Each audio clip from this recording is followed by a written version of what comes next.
దాదాపు కూటమి ప్రభుత్వం వచ్చినాక 2 సంవత్సరాలు అయిపోయినా కూడా ఈ ప్రభుత్వంలో ఇప్పటికీ తాడిపత్రిలో రెడ్ బుక్ రాజ్యాంగం నడుస్తూనే ఉంది. ఎందుకు చెప్తున్నా అంటే నిత్యము దాడులు జరుగుతున్నాయి వైఎస్ఆర్సీపీ కార్యకర్తలపైన కానీ సానుభూతి పరులపైన నిత్యం దాడులు జరుగుతున్నాయి.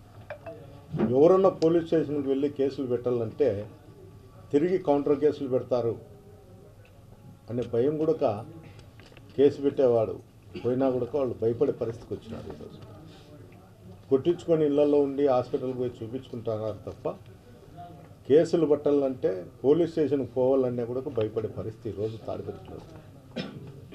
అంతేకాదు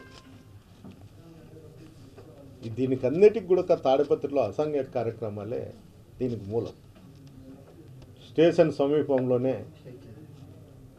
మటక, గ్యాంగ్లింగు, గంజాయి, 10th క్లాస్ పిల్లలు కూడా స్కూళ్ళల్లో కూడా గంజాయి అనేది దొరుకుతుంది. ఇంత దారుణమైన పరిస్థితి తాడిపత్రిలో ఎప్పుడు కూడా లేదు. మహిళలు 5 గంటలకు లేచి కల్లాకు చల్లుకోవాలనే భయపడే పరిస్థితి ఈరోజు తాడిపత్రిలో మొదలైందంటే ఎంత దారుణమైన పరిస్థితి తాడిపత్రిలో ఉందో ఒకసారి గమనించాలి.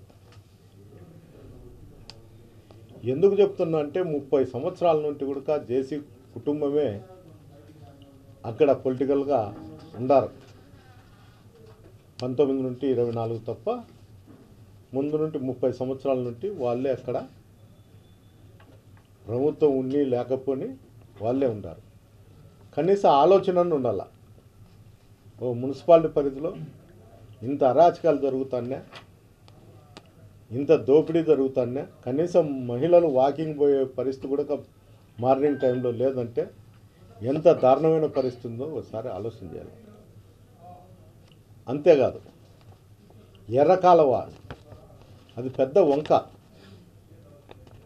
ఎక్కడ దాదాపు తేరండపల్లి నుండి 7-8 కిలోమీటర్ల నుండి కూడా ఆ వంక వస్తుంటుంది. ఆ వంకలన్నీ పూడ్చి ఆ వంకలలో మట్టి దోలి ఫ్లాట్లు వేసి అమ్ముతారు. ఏమన్నంటే మేము డ్రైనేజ్కు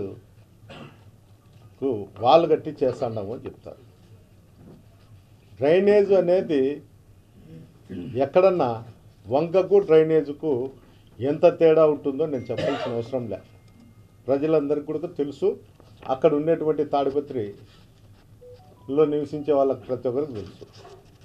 కాలం అంటే ఏడ సందులలో ఉంటే చిన్న డ్రైనేజ్ కడతారో అమ్మాయిన ఆ డ్రైనేజ్ మాదిరి కట్టి అందరూ ఫ్లాట్లు వేసి వ్యాపారాలు చేస్తున్నారు. ఏమయ్యా మీరు ఇంత అధ్వానంగా ఇంత దరిద్రంగా తయారైనారు? మీరు కూడా తాడిపత్రిలో నివసించే వాళ్ళే కదా. నీళ్ళు వచ్చి కాలనీలు శివానగరు, టైలర్స్ కాలనీ, వాణి స్కూలు వర్షం వచ్చి మునిగిపోయే పరిస్థితి ఉంది. మీరు కూడా ఈ ప్రాంతం వాళ్ళే కదా అని అడిగితే దీంట్లో మేము భాగాలు ఇస్తున్నాము కొంతమందికి అని చెప్తాను. అది ఎవరు భాగాలు తీసుకుంటారు, ఎవరికి ఏమి ఇస్తారు కూడా అర్థం కాని పరిస్థితి. పేరు చెప్పాలన్నా కూడా వాళ్ళు భయపడే పరిస్థితి. కనీసం మీరు డబ్బులు తీసుకుంటారో లేదో కానీ నేను 26వ తారీఖు కలెక్టర్ గారికి కూడా మెయిల్ ద్వారా తెలియజేయడం కూడా చేస్తాను. ఆయన దీనిపైన రిప్లై కూడా మాకు ఇవ్వలేదు. కనీసం ఎంఆర్ఓలకు కూడా చెప్పి దానిపైన చూడమని కూడా ఇంతవరకు చేయలేదు. ఎందుకు చెప్తున్నా అంటే కింద అధికారులు ఏం చేస్తున్నారో ఏమో కూడా పై అధికారులు, జిల్లాధికారులకు తెలియని పరిస్థితి. దిక్కు పోలీస్ అధికారులు కావచ్చు, రెవెన్యూ అధికారులు కూడా కావచ్చు. కలెక్టర్లు, ఎస్పీలే దీనిపైన జోక్యం కలిగించుకోలేకపోతే అంటే ఎవరి పరిధిలో ఉండేటువంటి వాళ్ళ శాఖలలో వాళ్ళు జోక్యం కలిగించుకోలేకపోతే రేపు సామాన్యుడు ఉండే పరిస్థితి కూడా ఉండదు. వీటికే ఎన్నో ఆరోపణలు ఎదుర్కొంటున్నారు జిల్లా అధికారులు. మాగుండే కాదు సామాన్య ప్రజల గుండా కూడా ఆరోపణలు ఎదుర్కొంటారు. దయచేసి ఒకసారి ఆలోచన చేయండి. ఈ అసాంఘిక కార్యక్రమాలపైన కానీ ఈ రెవెన్యూ డిపార్ట్మెంట్లో ఈ వంకలు వాగులు ఆక్యుపై చేయకోకుండా ఎక్కడన్నా కానీ బంజరు భూములన్నీ పేద ప్రజలు ఇచ్చిన పట్టాలు కూడా సైతం గుంజుకొని లేఅవుట్లు వేయకోకుండా కనీసం దీనిపైన చర్యలు తీసుకోవాలని ఒకసారి కలెక్టర్ గారికి ఎస్పీ గారికి కోరడం అవుతుంది. ఏది ఏమైనా కూడా ఇంతటితో గన ఆపకుండా దీనిపైన ఉండకపోతే నేను ఈ వారం కాకపోయినా నెక్స్ట్ వారం గ్రీవెన్స్కి వచ్చి మళ్ళీ ఒకసారి అర్జీ ఇచ్చే పరిస్థితి కూడా ఉంటుంది. ఎన్నిసార్లైనా కానీ ప్రతి వారం కూడా అర్జీలు ఇచ్చుకుంటా చలానా తీసుకొని పోతాంట. ఏంటికంటే దీనిపైన చర్యలు తీసుకోవాలి. ఏదో రూపంలో కనీసం మేము పేపర్ రూపంలో ఉన్న అధికారులకు తెలియజేస్తే ఓ తృప్తి అని ఉంటుంది. మేము అధికారులను కలుస్తున్నాము, మేము చేస్తున్నాము దీనిపైన అనే ఒక తృప్తి అన్న మాలో మిగులుతుందనేది నా ఆశ. ఇంతగా జరుగుతున్నా కూడా అక్కడ ఉన్నటువంటి ఎమ్మెల్యే కానీ చైర్మన్ కానీ పట్టించుకోవడం కూడా లేదు. ఏమన్నా ఏ మటకావు అని అడిగినా, ఏ గంజాయి అని అడిగినా, ఏ కార్సాడేవని అడిగినా కూడా మేము ఎమ్మెల్యే వాళ్ళకు చందాలు ఇస్తామని చెప్తున్నారు. అది చందాల్లో మామూల్లో నాకు తెలియదు, కానీ వాళ్ళు చెప్పే భాష అయితే మేము వాళ్ళకు కూడా అందిస్తున్నాం వారం వారం అని చెప్తాను. మీలో చిత్తశుద్ధి ఉంటే, మీకు వాళ్ళకు సంబంధాలు లేకపోతే పోలీస్ అధికారులకు ఒకసారి మీరు మీ గుండా తెలియజేయాల. ఇక్కడ ఎలాంటి అసాంఘిక కార్యక్రమాలు జరిగినా, మహిళలు వాకింగ్ పోయినా వాళ్ళపైన దాడులు జరగకోకుండా, వైఎస్ఆర్సీపీ కార్యకర్తలపైన కానీ సానుభూతి పరులపైన కానీ గలాటలు జరగకోకుండా చూడాలని మీరు పోలీస్ శాఖకు మీడియా రూపంలోనూ లేకపోతే ఎటు మీరు వాళ్ళని పిలిచి మాట్లాడుతుంటారు. మీ భాషలో మీరు మాట్లాడుతుంటారు. ఆ భాషలోనే మీరు కన్నా చర్యలు తీసుకోకపోతే మేము ప్రతిరోజు ఏ భాష మాట్లాడుతున్నామో ఆ భాషతో మీ మీద చర్యలు తీసుకోవాల్సి వస్తుంది. ఆ విధంగా మేము మాట్లాడాల్సి వస్తుందని ఒక్కసారి మీరు అందరూ దగ్గర కూడా మీరు మాట్లాడగలిగితే కనీసం జరిగిన సాటికి జరిగింటుంది, నిలబడే పరిస్థితుంది. ఈరోజు ఎమ్మెల్యే గారే చూస్తారు, డ్రైనేజ్ ప్రాబ్లం ఉంటే గాంధీ కట్టగా నుండి పెన్నా వరకు కెనాల్ తీయాలని నువ్వే చూస్తాడు. నువ్వు టౌన్లో డ్రైనేజీలు ఎంత తీసినా కూడా ఊరు బయట ఉన్నటువంటి వంకలు పూడిస్తే డ్రైనేజ్లో నీళ్లు కూడా మళ్ళీ ఊర్లో రోడ్ల మీద పోవాల్సిందే తప్ప వేరే విధంగా ఉండదు. దయచేసి ఎమ్మెల్యే కానీ ఎమ్మెల్యే తండ్రి అయినటువంటి ప్రభాకర్ రెడ్డి గారు మీరు దీనిపైన చర్యలు తీసుకోండి. ఈ రెడ్ బుక్ రాజ్యాంగము ఇంకోటి ఏం ఉండదు. కేవలము ఆ రాజ్యాంగాన్ని నమ్ముకొని మీరు రాజకీయాలు చేస్తాము ఇదే ఉంటే మా వాళ్ళు కూడా డిస్టర్బ్ పెట్టినారు. అంటే ఈ సంస్కృతి ఎట్లుంటుందంటే గతంలో ఫ్యాక్షన్ నుండి గ్రామాలు పోతూ చంపుకుంటూ కొట్టుకుంటూ పోయేవాళ్ళు. ఈరోజు రాజకీయాలను అడ్డం పెట్టుకొని సీఎం కొడుకే రెడ్ బుక్ రాజ్యాంగాన్ని మేము నడుపుతాము అని పబ్లిక్గా చెప్తానే కూడా ఆ పరిస్థితి ఈరోజు వస్తే ప్రతి కాన్ఫరెన్స్లో 50 మందినో 60 మంది పైన దాడులు జరిగితే భవిష్యత్తులో కూడా ఈ 50-60 మంది ప్రతి కాన్ఫరెన్స్లో దెబ్బతిన్న వాళ్ళ తిరిగి దాడులు చేసేదానికి మాకు డిస్టర్బరీ ఉంది, మేము రాసుకుంటున్నాము, దీన్ని వడ్డీతో తీర్చామంటే అప్పుడు 100-120 మంది అవుతారు. సంఖ్య పెరిగేది తప్ప తరిగేది ఉండదు. దయచేసి అందరికీ చెప్పేది నేను ఒకటే,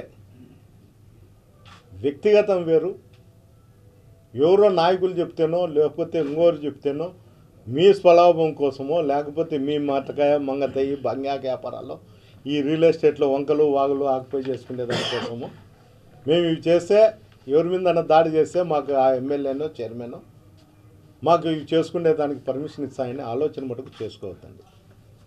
దయచేసి ఏంటికంటే అందరూ కూడా ఈ రాష్ట్రంలో ఒకప్పుడు రాయలసీమలో ఫ్యాక్షన్ ఉన్నది, ఈరోజు ఫ్యాక్షన్లు అనేది లేకుండా పోయినాయి, సమూలంగా తగ్గినాయని అందరూ అనుకుంటారు. అందరు పిల్లలు కూడా ఉద్యోగాలు చేసుకుంటా బెంగళూరు, హైదరాబాదు, బాంబే, అమెరికా ఇంకోసారి ఉండి ఉద్యోగాలు చేస్తాను. తిరిగి మీరు చేసే రెడ్ బుక్ రాజ్యాంగానికి అనుసరించి ఇట్లే చేస్తా అంటే రేపు మా ప్రభుత్వం వచ్చినప్పుడు కూడా డిస్టర్బరీ చేస్తారు. ఇప్పుడు మీరు ఏం చేస్తా అంటే అప్పుడు 06, 07, 08 పోతుంది. అంటే ఈరోజు మీరు కాళ్ళు ఇరగొడితే రేపు చేతులు 2 ఇరగొడతారు. ఈ పరిస్థితి ఎవరికి అవసరం లేదు. సామాన్య ప్రజలకు అవసరం లేనిది ఈరోజు కొంతమంది స్వార్థ రాజకీయాల కోసం దీన్ని పురుగొలుపుతున్నారు. ఏమన్నంటే పొద్దున్నే పోలీస్ అధికారులను పిలిచేది, వాని మీద కేసు పెట్టండి, వీళ్ళ మీద కేసులకు భయపడేవాడు ఎవరూ లేరు. ఏంటికంటే అందరూ పోల్చుకుంటున్నారు. చంద్రబాబు నాయుడు లోపలికి పోయినాడు, ఎప్పుడో ఇందిరాగాంధీ లోపలికి పోయింది, పివి నరసింహరావు లోపలికి పోయినాడు.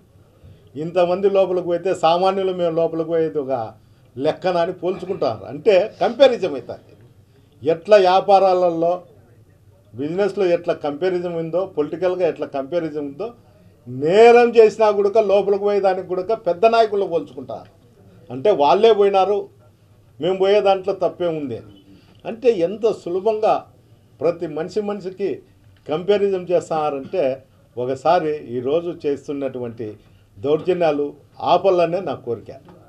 ఈరోజు మా మీద పోలీసులు కేసులు రాసుకోలేదు అంటే రేపు కూడా అట్లాంటి ప్రభుత్వమే ఉంటుంది.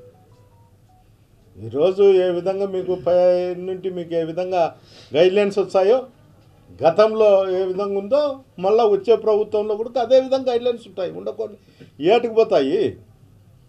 అప్పుడు ఏందో కార్యకర్తల మీద పోలీసులు ఉన్నారు, ఈరోజు అధికారులు కూడా బలైపోతారు. ఎవరన్నా ఏమన్నా అడిగితే మేము రెడ్ బుక్లో ఉన్నా, దీన్ని ఒకటి తప్పించుకొని 6 నెలలు ఉద్యోగం చేస్తూ ఉన్నా, మీ మీద కేసులు పెట్టినా ఏమనుకోవద్దండి అనే పరిస్థితికి వచ్చినారు. అంటే ఈరోజు తప్పించుకుంటే రేపు కూడా ప్రభుత్వం మారినప్పుడు డిజిటల్ బుక్ రాకుండా పోతుందా? నేను చెప్పేది ఏమంటే ఈరోజు మీరు తప్పు చేస్తే రేపు కూడా దీనికి లోబడే ఉండాల్సిన పరిస్థితి ఏర్పడుతుంది. అధికారులకు కావచ్చు, రాజకీయం కావచ్చు, రౌడీజానికి కావచ్చు, ఏ దానికైనా కానీ తిరిగి దీని మూల్యమైతే ఎప్పుడో ఒకసారి చెల్లించుకోవాల్సిన అవసరం వస్తుంది. కలెక్టర్ గారు దయచేసి మేము పెట్టిన మేలుకు కానీ ఎస్పీ గారికి ఇద్దరికి కూడా ఈ మటకా గ్యామ్లింగు బంగాకపోయినా కానీ ఈ వంగపురం బోగులను కానీ కాపాడండి. తాడిపత్రి నుండి దేవలాలు తెరచకముందే బెల్ట్ షాపులు కానీ బ్రాండ్ షాపులు కానీ తెరుస్తున్నారు. అంటే దేవలాల కన్నా హిందూ మనోభావాల కన్నా వైన్ షాపులే ముఖ్యమైపోయినాయి అధికారులకు. కనీసం ఆలోచన చేయండి. 5 గంటలకు 4:30కు బ్రాండ్ షాపులు ఓపెన్ చేస్తే జిల్లా వ్యాప్తంగా ఎక్కడ చూసినా కూడా ఇంకా మార్కెట్ ఏదన్నా ఉంటే 4 గంటలకే తెరుస్తారు. ఏమని అడిగితే బ్రాండ్ షాప్ ఓనర్లను మాకు జరిగేది 4 నుండి 8 వరకు జరిగితే ఇప్పుడు నుండి జరిగేది ఒక ఎత్తు, ఈ టైంలో జరిగేది ఒక ఎత్తు అని చెప్తారు. కనీసం ఎక్సైజ్ అధికారులు కానీ ఎవరున్నా కానీ అధికారులు ఏం చేస్తారో తెలుసు.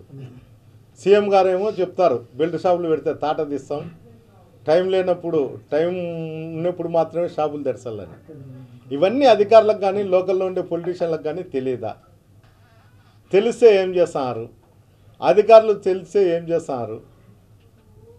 ప్రజలను కాపాడే బాధ్యత అధికారులకు కానీ పొలిటీషియన్ కానీ ఉంది. ఈ బాధ్యతలు మర్చిపోయి ఏదో ఎవడు ఎట్టుపోతే ఏమిటి అని చేస్తున్నారు. దాని మూల్యమే ఈరోజు ఎక్కడ చూసినా నకిలీ మద్యం. నేను చెప్పేది కాదు, ఎవరైనా కానీ తాగే వాళ్ళని పోయి అడిగితే చెప్తారు పలానా షాప్లో మద్యం బాగుండదు, పలానా షాప్లో బాగుంటుంది, లేకపోతే పలానా లేబుల్ ఉంటేనే అది బాగుంటుంది, ఇది బాగుండదని. కనీసం అధికారులు మేము చెప్తాండామనో ప్రతిపక్షంలో ఉండి మేము చేస్తాండామనేది లేకుండా కనీసం మీరు మీ మనస్సాక్షిని ప్రకారం ఉన్నా కానీ దీనిపైన రైడ్ చేసి చర్యలు తీసుకోవాల్సిందిగా కోరుచున్నాను.